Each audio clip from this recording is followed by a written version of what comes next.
네, 지난 시간에 이 강의를 시작하도록 하겠습니다. 자, 오늘은 수신실무 네 번째 시간입니다. 우리가 지난 시간에 예금 상품에서 입출금이 자유로운 예금에 대해서 했고요. 이제 오늘부터는 목돈 운영에 적합한 예금, 그리고 목돈 마련, 그리고 주택, 청약, 종합저축 이거에 대해서 하려고 합니다. 자, 먼저 이제 목돈 운영이에요. 목돈 운영이다라는 얘기는 무슨 얘기냐면 내가 예를 들어 1,000만 원이면 1,000만 원, 혹은 뭐 5천이면 5천 이렇게 좀 모아진 돈이 있는 거예요. 그럼 그거를 어떻게 운영을 하느냐, 여러 가지 이제 상품을 가지고 할 수가 있는데요. 네 가지가 나오죠. 정기예금이 있고요. 양도성 예금증서, 우리가 흔히 CD라고 얘기하는 게 있고요. 표지어음, 그리고 환매 조건부 채권 매도, RP라고 얘기하는 게 있습니다. 그래서 이 네 가지에 대해서 이제부터 좀 설명을 좀 드리도록 하겠습니다. 정기예금은 아주 간단해요. 쉽게 말해서 기간을 정하는 거예요. 1년이면 1년, 3년이면 3년 이렇게 기간을 정해가지고 그 기간 동안 내 돈을 예치를 할 테니 그 기간에 따른 이자를 나에게 다오 이렇게 되는 거예요. 그게 바로 정기예금이다라는 얘기죠. 그래서 정기예금은 일반적으로 이제 통장과 증서도 가능해요. 지금은 이제 없어진 은행이 많지만 그러나 증서시 정기예금도 가능하다라고 일단 여러분 알아두시면 될 것 같은데요. 통장은 그냥 기본적으로 여러분이 흔히 보는 그런 통장을 생각을 하시면 되고요. 증서로 되어 있는 건 어떻게 되어 있냐면 83페이지 그림이 나와 있죠. 그래서 마치 한 장의 수표와 같다라고 생각을 하시면 될 것 같아요. 그래서 앞면에 보게 되면 정기예금 증서, 뭐 홍길동, 뭐 얼마, 금액 이렇게 써 있죠. 그리고 뒷면에 보게 되면 이자를 찍는 그런 란이 나와 있죠. 그래서 이렇게 되어 있는 것이 바로 정기예금 증서다라고 생각을 하시면 되겠습니다. 그래서 정기예금은 통장과 증서 둘 다 가능한데 증서의 경우에도 우리가 이제 두 가지 방식이 있어요. 여러분 여기 그림에 나와 있는 것처럼 홍길동 이렇게 이름이 적혀 있는 기명식 증서가 가능하고요. 그 다음에 이름을 저는 쓰고 싶지 않아요. 이렇게도 할 수가 있어요. 무기명식이 되는 거죠. 무기명식 증서가 된다. 둘 다 가능은 하다. 가능은 하다라고 생각하시면 되겠고요. 기명일 땐 당연히 실명 확인하겠죠. 그 사람이 맞는가 확인할 텐데 무기명식이면 이름이 없으니까 그럼 안 하느냐? 그건 아니에요. 무기명식이라고 해도 역시 실명 확인은 합니다. 그래서 언제 실명 확인을 하냐면 처음에 발급할 때 실명 확인하고요. 나중에 해지할 때, 그죠? 지급할 때라고 생각하시면 되겠네요. 지급할 때. 다 실명 확인을 한다라는 얘기입니다. 자, 그러면 여러분 책 82쪽에 거기 종류에서 밑에서 셋째 줄을 치도록 할게요. 무기명식 정기예금은 만기와 이자가 있는 자기와 수표가 동일하다. 신규 시에도 처음에 발급할 때죠. 신규 시에도 예금주의 실명 확인을 하여야 하고 지급 시에도 반드시 실명 확인을 하여야 한다라는 얘기입니다. 이름이 없다라고 해서 안 하는 건 아니다라는 얘기예요.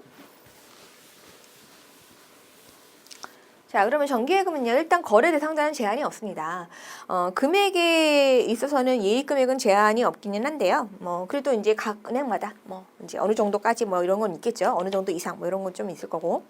예입 기간은 제일 짧은 게 1개월이에요. 최소 한 달은 맡겨야 되겠죠. 물론 한 달 맡긴 사람은 거의 없지 않을까라는 생각이 드는데 한 달도 안 되면 굳이 할 필요 없겠죠. 한 달은 무조건 해야 된다라는 얘기고요. 1개월이고 보통 60개월 이내 이렇게 하게 됩니다. 이렇게 하게 되고요. 이유는 그때그때 공지를 하게 되는 건데요. 예금의 지급기일 산정이라는 부분이 있어요. 그래서 요거는 정기예금만 해당이 되는 것이 아니고 정기예금뿐만이 아니라 정기적금이나 다 모든 예금에 다 해당이 되는 거기 때문에 이거는 지금 좀 확인을 하고 넘어가도록 하겠습니다. 그래서 예금의 지급기일을 산정해서 첫 번째 월 단위, 일 단위 이런 게 있는데요. 이제 월 단위다라고 하게 되면 예를 들어 1개월짜리, 6개월짜리, 1년짜리 이렇게 얘기를 하는 거죠. 그럴 때는 그 최종 월에 예입 해당일을 지급일로 하게끔 되어 있어요. 예를 들면 이런 경우죠. 내가 예를 들어서 9월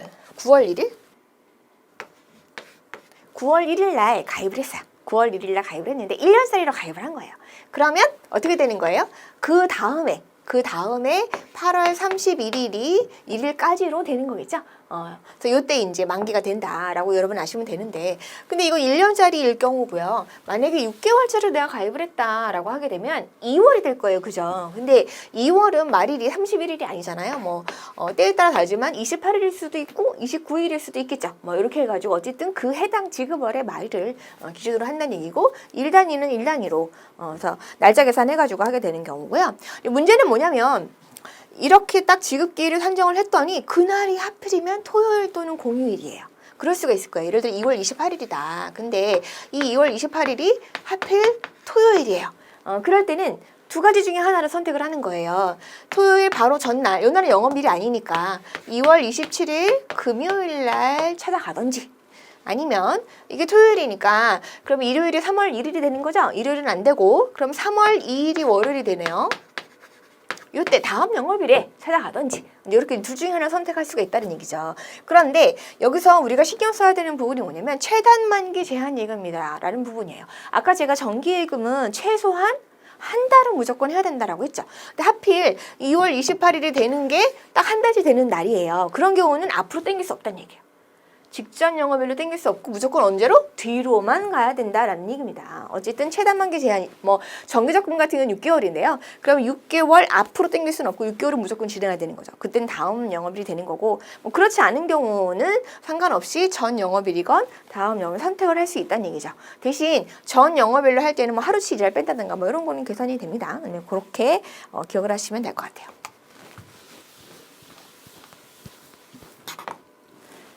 자, 그러면 표를 가지고 좀 보도록 하겠습니다. 정기예금에 대해서 제가 방금 얘기했어요. 가입 대상 제한 없다라고 얘기를 했고요. 저축기간이 1개월부터 60개월이다라고 얘기를 했는데요. 60개월이면 5년이에요. 이렇게 선택한 사람 대부분 없어요. 보통은 1년은 많이 하고요. 많아야 3년? 뭐 이렇게 되지 5년이면 굉장히 길다라고 생각하는 것 같아요. 우리나라 사람들 특히 좀 그런 것 같은데, 대부분 어쨌든 뭐 한돈 이거다라는 얘기고요. 중간에 내가 급하게 이 돈을 써야 할 일이 생길 수도 있잖아요. 그럴 때 중도 해지 가능합니다. 정기는 중도 해지 가능하다. 어쨌든 이 원칙은 내가 약속한 기간이 되었을 때, 그죠? 그때 제대로 이자를 받는 건데 까먹은 거예요. 그리고 한 달 동안 놔뒀다가 했을 경우 그 한 달 동안에 대한 이자를 주느냐, 만기 후 이자 있습니다. 그래서 그 부분에 대한 부분이 책에 보시게 되면 84쪽에 중도 해지 이율 있다. 대신 중도에 해지할 때는 어떻게 돼 있어요? 원래 약속한 이자보다 당연히 적겠죠.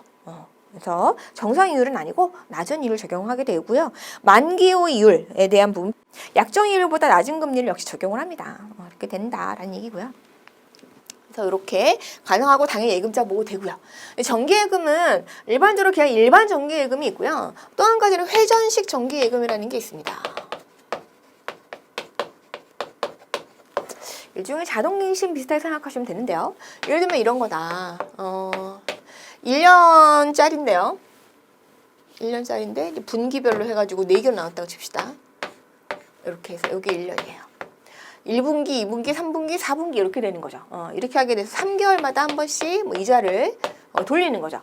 그런 경우도 충분히 가능하다라는 얘기예요. 그래서 이렇게 하는 이유는 은행 입장에서는 예를 들어서 금리가 계속 떨어지고 있다라고 했을 때 1년짜리로 했지만 계속 지속적으로 떨어지게 되면 이렇게 3개월씩 하게 되면 이자에 대한 부담이 적게 돼. 금리 리스크를 좀 감안할 수 있는 거고, 고객의 입장에서는 떨어질 때는 굳이 이걸 가입을 할 필요가 없지만 만약 오를 것 같다라고 했을 때도 역시 고객 입장에서 내가 좀 더 많은 이자를 받기 위해 3개월마다 선택을 하면서 할 수도 있겠죠. 금리에 대한 부분 때문에 이런 걸 선택을 할 수가 있다라는 얘기예요. 회전식 정기예금이라는 것도 있고, 그 외에 다른 성질이 똑같아요. 가입 대상 제한 없고요. 나머지 저축기간, 중도 해지, 만기 후 이자 있고요. 이자 지급 다양하고요. 예금자 보호 된다라는 얘기입니다. 정기예금 이렇게 설명드렸고요. 자, 그 다음에 나오는 게 이제 CD하고 표지보험하고 RP인데요.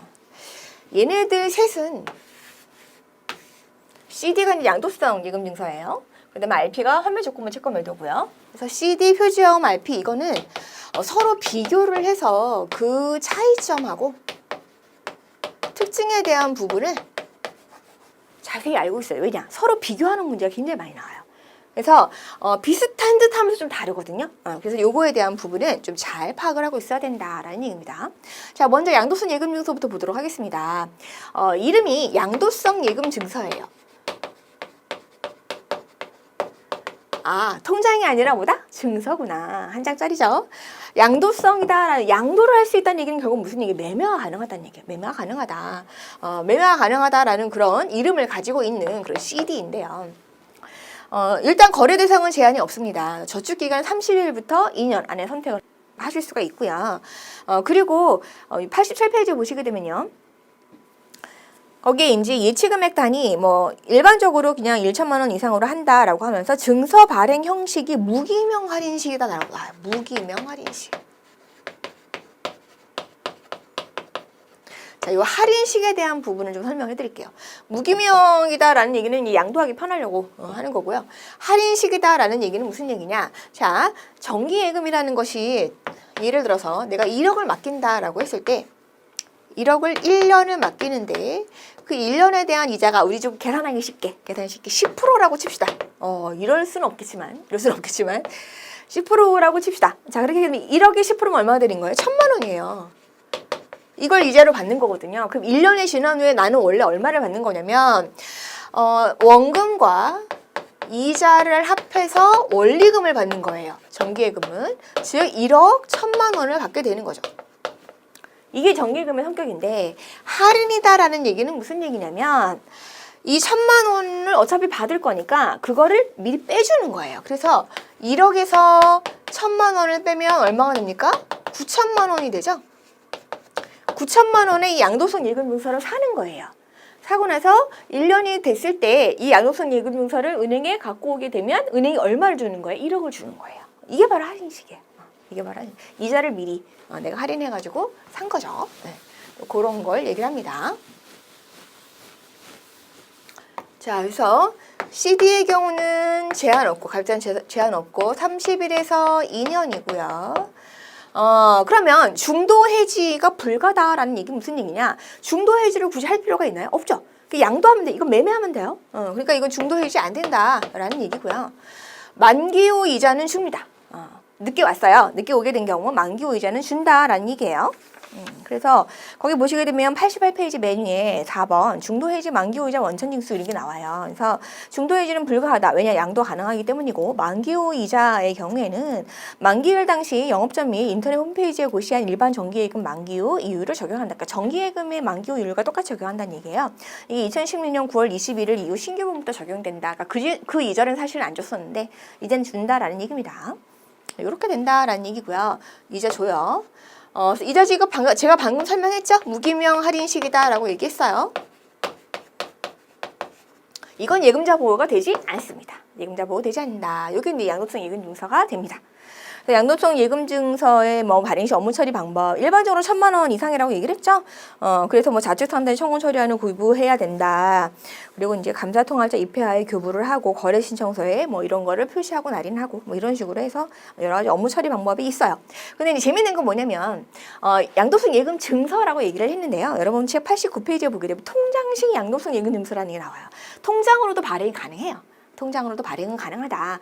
그래서 통장으로 할 때에는 기명식이 됩니다. 이름을 써요. 이름을 씁니다. 기명식이 되고요. 그 통장식 양도소 예금 증서는요. 밑에 쭉 내려오시게 되면 동그라미 2번에 기명의 통장을 교부한다. 줄 치시고요. 그 다음에 3번, 4번에 보시게 되면 은행의 승낙을 받으면 양도 양수를 할 수 있어요. 그럼 승낙이 없으면 된다, 안 된다? 안 된다. 양도할 수 없다 이 얘기고요. 5번에 보시게 되면 잔액증명서 이거 줄 치세요. 잔액증명서 발급할 수 있어요. 원래는 CD는 잔액증명서 발급할 수 없거든요. 통장식으로 기명으로 되는 경우에는 그럴 때는 잔액증명서를 발급할 수가 있다라는 부분 줄을 쳐놓으면 되겠습니다. 자, 그럼 이제 표지어음으로 갈게요. 표지어음이라는 건 뭐냐면요. 은행에서 할인해서 보유하고 있는 상업 또는 무역 어음이 있잖아요. 이거를 이게 만들어가지고 통합해서 은행에 보증해가지고 만들어 놓은 약속어음을 얘기해요. 그게 표지어음이에요. 자, 여기서 무슨 말이 들어가냐? 은행이 보증한다라는 말이 들어왔죠. 그렇게 되면 은행이 보증을 하니까 이거 예금자 보호가 될까요? 안 될까요? 표지어음은 됩니다. 예금자 보호가 돼요. 왜? 은행이 보증해서 통합해서 발행한 거기 때문에 은행이 발행한 거기 때문에 된다라는 얘기입니다. 일단 가입 대상 역시 제한 없어요. 표지어음의 경우에는요. 30일에서 270일이에요. 저축 기간이요. 중도 해지 똑같이 불가합니다. 중도 해지 불가하고요. 만기 후이자 없어요. 만기후자 없고요. 얘도 할인식인데 얘는 김영식 할인식. 김영식 할인식이 되고요. 약속을 발행한다. 1천만 원 이상이 되는 거고요. 대신 은행이 보증해서 은행이 발행한 거기 때문에 예금자 보호는 된다. 이렇게 생각하시면 됩니다. 예금자 보호는 된다. 자, 그럼 90페이지에 거기 3번 별표를 치시고요. 중도환매 만기후 이자 예금자 보호 여부 지급 준비금 중도환매 불가 동그라미 피시고 만기후 이자 안 준다. 이렇게 되고요. 예금자 보호 받는다. 이렇게 기억을 하시면 되겠습니다. 자, 그 다음에 RP 볼까요? 자, RP는 환매 조건부 채권 매도예요. 이건 어떤 거냐면 정기예금과 비슷한 생각을 하시면 되는데요. 채권을 일정한 기간이 지난 후에 그때 내가 일정 가액으로 다시 사겠다라고 하면서 발행을 하는 거예요. 이게 이제 환매 조건부 채권 매도인데요. RP다라고 얘기를 합니다. 그래서 얘는 좀 특이한 게, 얘는 특이한데 만기 후에 만기가 되었을 때 그때 이자를 지급을 해요. 이거는 뭐랑 똑같아요? 정기예금이랑 똑같죠. 그런 부분은. 그래서 일단 거래 대상 똑같이 제한 없어요. 저축 기간은 좀 짧죠. 15일부터 시작을 해요. 15일부터 1년 이렇게 되는 거고요. 정기예금과 같다라고 했으니까 이건 중도 해지 가능합니다. 그리고 만기 후 이자도 있고요. 이자는 만기 후에 주는 이자입니다. 만기가 되었을 때. 대신 예금자 보호는 안 돼요. 이런 식으로 된다는 얘기죠. 그래서 역시 보시게 되면 거기 동그라미 거래대상 매도금의 예금자 보호 여부 지급준비금에서 3번 예금자 보호법에 의해 보호를 받는 상품이 아니다라는 거 거기 줄쳐놓고요. 환매수에서 일반적으로 중도 환매 할 수 있다. 중도 환매 할 수 있다라는 부분 나오고요. 일부 환매도 가능해요. 그래서 최저로 매도할 수 있는 금액이 100만 원 이상이고요. 어쨌든 이렇게 일부 환매한 다음에 잔액은 2천만 원 유지해야 되고 2천만 원까지는 일부 환매가 가능하다는 얘기죠. 그 다음에 정기 예금과 같이 후치를 적용을 한다. 뭐 이렇게 나옵니다. 자, 그래서 CD와 표지어음과 RP. 자, 요거를 차이점과 특징을 기억하시라고 말씀드렸죠. CD, RP 이렇게 영어로 딱딱 되어 있는 건 예금자 뭐 안 돼요. 뭐 이런 식으로 암기하세요. 그리고 CD와 표지어음은 무기명 할인식, 기명 할인식이다. 얘네들은 같이 할인식인 애들은 중도해지 불가하다. 근데 RP는 할인식이 아니잖아요. 그죠? 만기 후에 이자를 받는 거라 중도해지 가능하다. 이런 식으로 해서 여러분들이 기억할 수 있는 여러 가지 방법을 동원을 해서 확실하게 비교를 해 놓으시길 바랍니다. 자, 그럼 이번에는 목돈 마련을 해볼까요? 아까는 목돈이 아예 있어. 그래서 그 목돈을 가지고 운용을 하는 건데요. 그 목돈이 처음부터 뚝 떨어지지 않잖아요. 그죠? 그래서 이 목돈을 마련하기 위해서 할 수 있는 상품이 뭐가 있느냐? 정기적금과 자유적금이 있습니다. 일단은 적은 돈을 매달 일정한 기간 동안에 모아가지고 목돈을 만든 다음에 그걸 굴려야 되겠죠. 네, 그래서 정기적금 먼저 보도록 할게요. 정기적금 역시 제한 없어요. 가입 대상엔 제한이 없고요. 가장 짧은 게 6개월이에요. 가장 짧은 6개월. 사실 6개월만으로도 돈을 모으기는 그렇게 쉽지 않을 것 같은데 보통은 1년을 많이 하죠. 1년을 많이 하고요. 어쨌든 6개월에서 60개월, 60개월까지 가는 경우는 거의 없는 것 같습니다. 네, 그래서 6개월에서 60개월 이렇게 되고요. 단리로 이자 계산을 한다. 그러면서 가로하고 장기일수록 표면금리가 높다. 좀 어려운 말 나왔어요. 단리에 대한 얘기도 나왔고요. 표면금리 뭐 이런 얘기 나왔어요. 자, 요거를 좀 기억을 하고 넘어가도록 하겠습니다. 자, 그 전에 이제 책을 보시고요. 계약 기간은 6개월에서 60개월, 5년까지 월 단위로 정할 수 있고요. 월 저축금은 계약에 1만 원 이상으로 정한다. 은행별 다르다. 뭐 이렇게 나와 있고요. 단리와 복리를 제가 먼저 좀 설명을 좀 해드릴게요. 단위복리 하니까 저거 어떻게 이해해 이렇게 생각하실 수 있겠지만 그렇게 어렵지 않습니다. 왜냐 이거에 대한 개념을 사실 우리가 초등학교나 중학교 때 이미 배웠어요. 수학 시간에. 간단하게 하고 넘어가서 여러분이 좀 기억이 안 날 수도 있는데 단위는 제가 예를 하나 들게요. 쉽게 말해서 이걸 적금으로 설명하기는 조금 복잡해요. 그래서 정기 예금으로 방금 우리가 설명드렸다. 정기 예금으로 설명을 좀 드릴게요. 예를 들어서 1억이 원금이에요. 요거를 내가 3년 동안 맡기기로 했어요.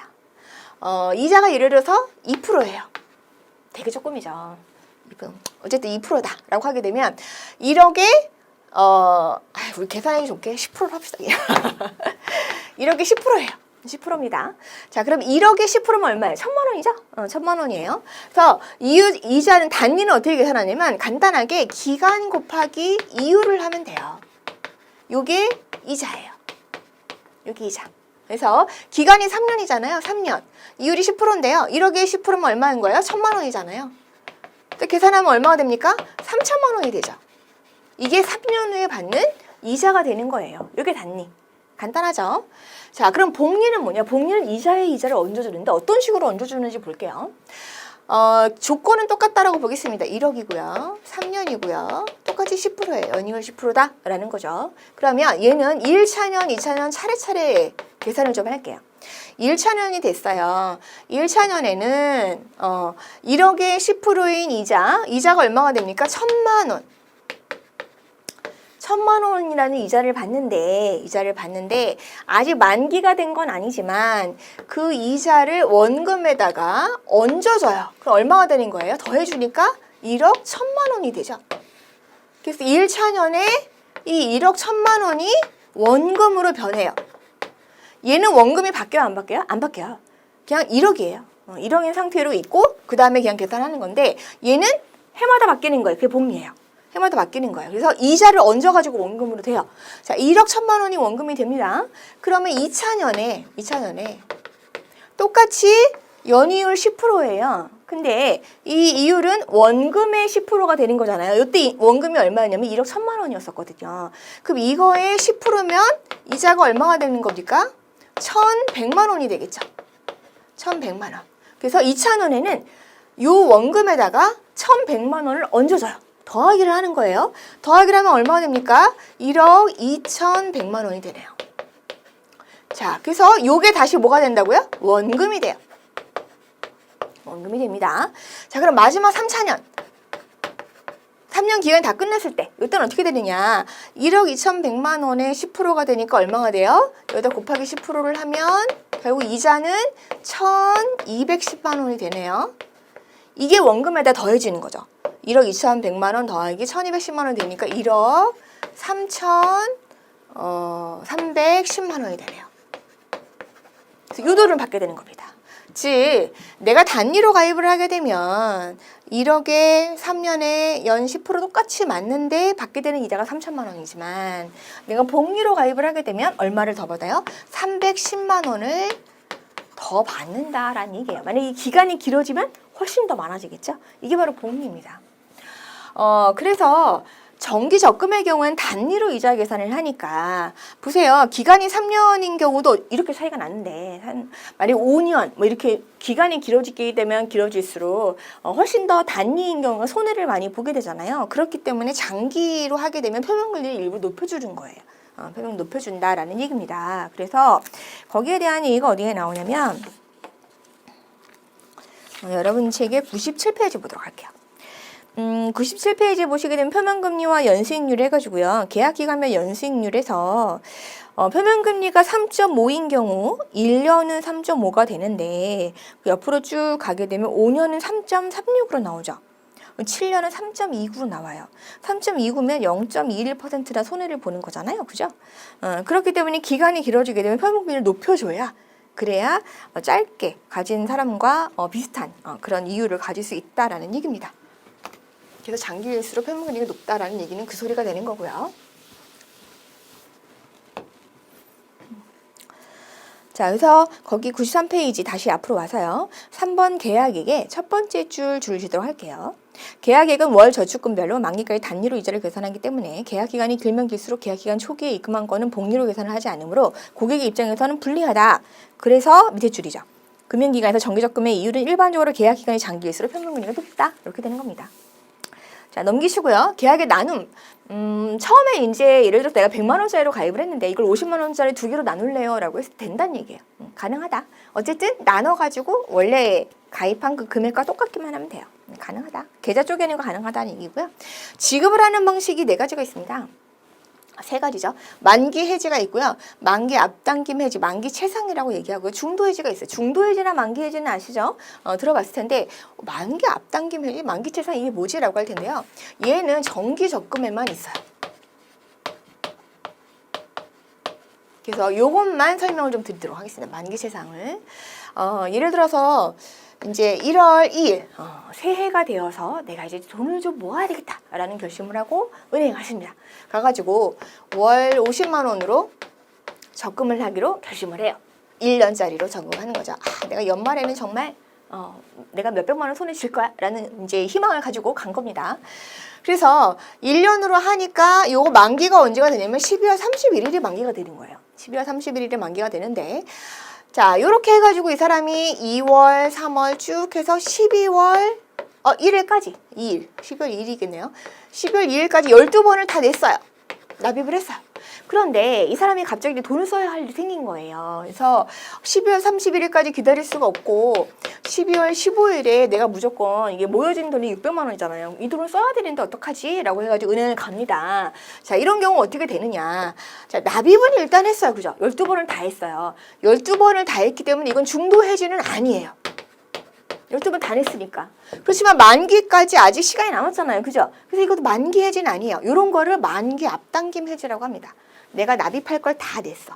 다 낸 상태에서 만기까지 못 기다리고 며칠 좀 빨리 땡겨 써야 돼. 요게 만기 채상 혹은 만기 앞당김 해지라고 하는데, 이때는 정상 이유를 적용을 해요. 애초에 약속을 했던 정상 이유를 적용하는데, 단 보름을 먼저 갔으니까 보름치만 빼는 거예요. 이게 바로 만기 앞당김 해지다라는 얘기입니다. 자, 그래서 보시게 되면요. 중간에 만기 앞당김 해지 이렇게 나오죠? 그래서 적금의 만기일은 최종 회차 월 저축금 납입 기일로부터 1개월 후에 돌아오는데 1개월 이내에 지급 요청이 있을 때에는 앞당겨 지급할 수 있고, 이럴 때는 보시게 되면 정상 이율이 되는 거, 당해 적금 이율이라고 나오죠? 그래서 정상 이자를 준다 이 얘기입니다.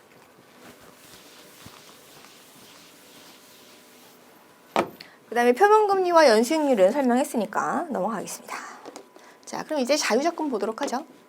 자, 정기적금은요, 일정한 날짜를 정하고요, 일정한 금액을 정해요. 그래서 따박따박 내야 되는 거죠. 이게 정기적금인데, 자유적금은 그럴 필요가 없죠. 전체적인 기간만 정하고 내가 언제 내든 상관이 없는 거예요. 그리고 내가 얼마를 내도 상관이 없는 거예요. 이게 바로 자유적금이 되는 겁니다. 이런 게 자유적금인데, 거기서 이제 가입 대상도 제한도 없고, 뭐 날짜나 이런 거 다 제한이 없는데, 한 가지 제한을 두는 게 있어요. 요거예요.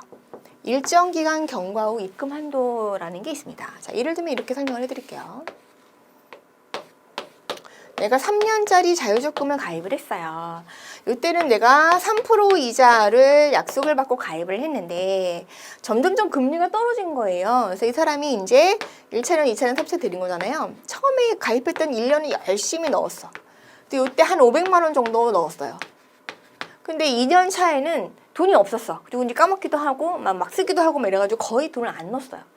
근데 다 보니까 3년 차가 다 되었는데 시중은행은 1.5%인데 내 거는 3%네? 야, 그럼 내가 이자 혜택을 받을 수 있겠구나 싶어가지고 여기다가 있는 돈 없는 돈 다 긁어모아가지고 2천만 원을 확 넣지 못한다는 얘기예요.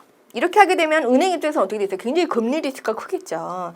시중금리가 1.5밖에 안 되는데 3%로 그 돈을 다 만들어주기 위해서는 여러 가지 방법을 써야 될 테니까, 약속은 어쨌든 지켜야 되는 거니까 그게 어려우니까, 그래서 한도를 두는 거예요. 어떻게 한도를 두냐면 여러분 제 98페이지 맨 위에 계약기간 3분의 2 경과시, 여기까지 지난 거예요.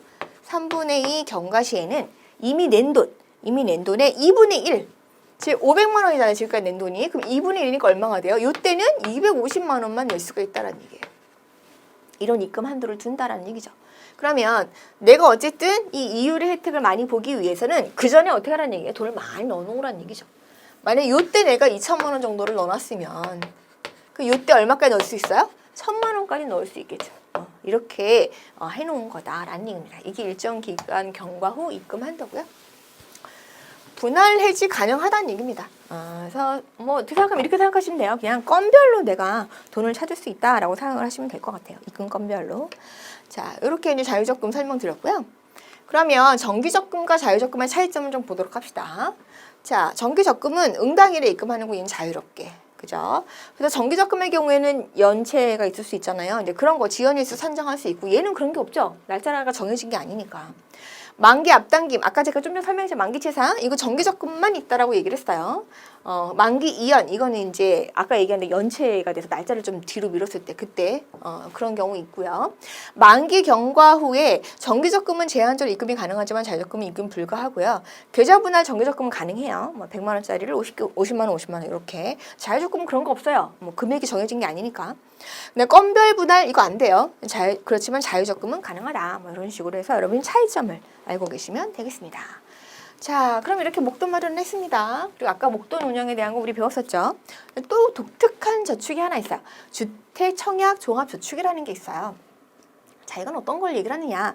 이렇게 생각을 합시다. 우리가 예를 들어서 나이가 들어가지고 이제 결혼을 하고 그러면서 독립을 하고 이렇게 할 때 보통 이제 집을 사잖아요. 부동산을 구매를 할 때 얘기죠. 우리나라는 워낙 아파트가 많으니까 아파트를 사는 방법이 매매를 하는 거죠. 하는 방법이 두 가지가 있어요. 첫째는 이미 다른 사람이 살고 있어요. 살고 있는 집을 내가 돌아보면서 마음에 들면 그 집이 팔려고 내놨을 때 그러면 마음에 들면 그때 계약을 하는 거, 이런 방법이 하나가 있고요. 또 하나는 뭐냐면 아파트 이제 건설업자가 2년에서 3년 후에 이제 짓기 시작을 하는 거예요. 그래서 2년이나 3년에 완공될 겁니다라고 하면서 청사진을 미리 보여줬어. 그 청사진이 일종의 모델하우스인 거죠. 모델하우스를 미리 보여줘요. 모델하우스를 보여주고 마음에 들면 이거를 신청을 해라. 2, 3년 후에 너네 들어갈 수 있다라고 얘기하는 거죠. 이런 걸 분양을 한다라고 얘기를 해요. 그럼 가서 어머 되게 마음에 든다. 내가 지금 어차피 당장 돈도 없는데 잘 됐다. 2, 3년 후에 내가 이 집을 들어가야 되겠다라고 했을 때 이 분양에 대해서 신청을 할 수가 있겠죠. 이 신청을 하는 걸 우리가 청약을 한다라고 얘기를 해요. 그리고 그때 사용하는 통장이 바로 이 통장이에요. 주택청약종합저축. 이 통장을 사용을 하는 거죠. 그러면 신청한다고 다 되나? 그런 거 아니야. 당첨이 되는 사람이 있겠죠. 떨어진 사람도 있을 거고. 어쨌든 청약을 해서 당첨이 됐어요. 당첨이 되면 처음엔 계약금 내고 그 다음엔 중도금, 그 다음에 잔금 이렇게 하면서 내 집이 되는 겁니다. 이런 거를 얘기를 해요. 자, 이럴 때 사용하는 통장이다라는 얘기죠. 그래서 지금은 주택청약종합저축 이거 한 가지만 있습니다. 예전에 뭐 청약부금, 청약예금, 뭐 청약저축 뭐 이런 것들이 있었는데 그런 거 다 없어졌고요. 이걸로 하나로 만들어졌는데요. 이 주택청약종합저축은요, 두 가지 방식으로 납입을 할 수가 있어요. 한 번에 돈을 넣는 것도 가능하고요. 적금식으로 매달 일정한 돈을 넣는 것도 가능합니다. 그래서 그렇게 할 수가 있는데 이 통장은 아무 데서나 만들 수는 없어요. 그래서 은행이 정해져 있습니다. 8개 은행인데요. 여러분 제 99페이지에 보시게 되면요. 취급금융기관에서 우리은행, 농협은행, 신한, 하나, 기업, 대구, 부산, 국민은행 이렇게 해서 8개 기관이 된다. 요거 줄을 좀 쳐놓도록 하고요. 용어에 대한 부분을 좀 보도록 합시다. 용어를 보시게 되면 거기에 이제 박스 있죠. 국민주택이 있고 민영주택이 있어요. 이 개념을 여러분이 좀 아셔야 되는데요. 국민주택은요, 쉽게 말하면 국가나 지방자치단체나 아니면 국가에서 만들어 놓은 공사 있잖아요. 한국토지주택공사, LH, 아니면 지방공사, 뭐 이런 식으로 해가지고 이런 돈을 지원받아가지고 만드는 그런 곳을 얘기를 해요. 그래서, 그런 게 이제 서민보급형 주택이다 우리가 보통 얘기를 많이 하고요. 혹은, 민간에서 만들 수도 있는데, 만들 때 예를 들어서 국민주택 규모 85제곱미터 이하. 요거 이하인 경우죠. 이런 주택을 우리가 국민주택이다라고 얘기를 합니다. 그래서 이 국민주택의 입주 자격은요, 무주택 세대 구성원이어야 돼요. 그 동네에 살아야 되는 건 당연한 거고, 그러면서 나는 집이 없어야 돼요. 그래야 국민주택에 할 수 있다. 입주할 수 있다. 이런 얘기가 되는 거고요. 민영주택은요, 그냥 일반적인 주택 아파트 생각하시면 돼요. 그냥 민간건설업자가 공급하는 그런 주택을 얘기를 하고요. 아니면 국가 지방자치단체에서 공급을 하더라도 요거 초과 85제곱미터 초과 제곱인데 제곱미터 초과 이런 경우는 민영주택이라고 한다라는 거죠. 여기에 입주 대상 자격은요, 그냥 해당 주택 건설 지역에 살고 있으면 됩니다. 성인이고. 요건 이렇게 생각하시면 되겠고요. 자, 그러면 가입 대상을 봅시다. 누구든지 가입 가능해요. 외국인 거주자도 되는데요. 대신 하나만 돼요. 1인 1계좌. 내가 여러 개를 가입할 수는 없어요. 이렇게 되는 거고요. 누구든지 가입이 가능하다. 절주 기간은 언제냐? 당첨되기 전까지 라고 생각하시면 돼요. 청약이 될 때까지 뭐 이렇게 생각하시면 되겠고요. 월 저축금은요. 2만 원에서 50만 원 요 사이 안에서 선택을 하시면 됩니다. 그런데 처음에 만들 때 2,700만 원 예치가 가능하다. 2,700이라는 돈이 어떻게 나왔는가라고 생각을 하실 텐데요. 이게 이제 제가 처음 설명할 때요. 적립식도 가능하지만 한 번에 돈을 넣는 것도 가능하다라고 얘기를 했잖아요. 그래서 이렇게 예치식으로 할 때 금액이 어떻게 되냐면 여러분 책 106페이지 거기에 보시게 되면 이제 예치금액이라서 중간에 표가 있어요. 민영주택 청약시장시 지역별 전용 면적별 예치금액. 그래서 모든 면적을 할 때 가장 최고의 금액이 1,500인 거죠. 1,500. 이거 넣을 수 있고요. 그 다음에 2만 원에서 50만 원. 50만 원이 큰 돈이잖아요. 이거를 24회 2년간 냈다라고 생각을 했을 때 이렇게 하게 되면 1,200만 원 되거든요. 요거. 이거를 합하면 2,700만 원이 되는 거죠. 이렇게 해서 예치가 가능하다. 한 번에 이렇게 넣을 수도 있다는 얘기예요. 자, 그 다음에 이율은요. 은행에서 고시하는 게 아니에요. 재미있는 게 101페이지 보시게 되면요. 거기 이율 변동표에서 맨 밑에 당구장 표시가 있는데요. 국토교통부 장관의 고시에 의하여 라고 나오잖아요. 그래서 전 은행이 똑같아요. 그래서 국토교통부 장관이 고시를 하는데 지금 현재는 2010년 8월 12일 이 기준으로 해가지고 받고 있는 거죠. 그래서 일반적으로 은행 이자보다는 조금 높다? 뭐 이렇게 아시면 될 것 같아요. 회계 처리가 있고요. 이제 문제는 이거겠죠. 청약 자격, 1순위냐 2순위냐, 청약 대상자가 어떻게 되느냐 이런 부분이 중요한데요. 먼저 청약 대상자에서요. 그 세대라는 얘기를 우리가 많이 합니다. 그럼 세대의 기준을 좀 봐야 되는데 102페이지에 보시게 되면 그 네모 박스가 있어요. 세대는 일단 내가 청약 신청을 하는 사람이 있죠. 그 신청자와 배우자 같은 세대예요. 그리고 신청자의 직계 존속 부모님인 거죠. 배우자도 역시 부모님이 있겠죠. 직계 존속 같은 세대로 쳐줄 수 있고요. 신청자와 배우자의 직계 비속 자식이에요. 여기까지가 세대가 됩니다. 근데 여기 또 추가가 되는 게 뭐냐면 거기 이제 4번에 보시게 되면요. 주택공급 신청자의 배우자의 직계비속 이렇게 얘기를 해요. 아니 배우자가 따로 직계비속이 있을 수 있겠죠. 예를 들어 이혼을 했는데 재혼을 한 거예요. 그래서 이제 자식을 데리고 재혼을 한 거죠. 이런 경우, 이 경우도 해당이 된다. 근데 이제 직계존속에 들어가는데 이 직계존속이 따로 사는 경우, 같이 사는 경우 있잖아요. 그래서 거기에 대한 부분이 이제 어떻게 나오냐면 그 별표, 당구장 표시에 보시게 되면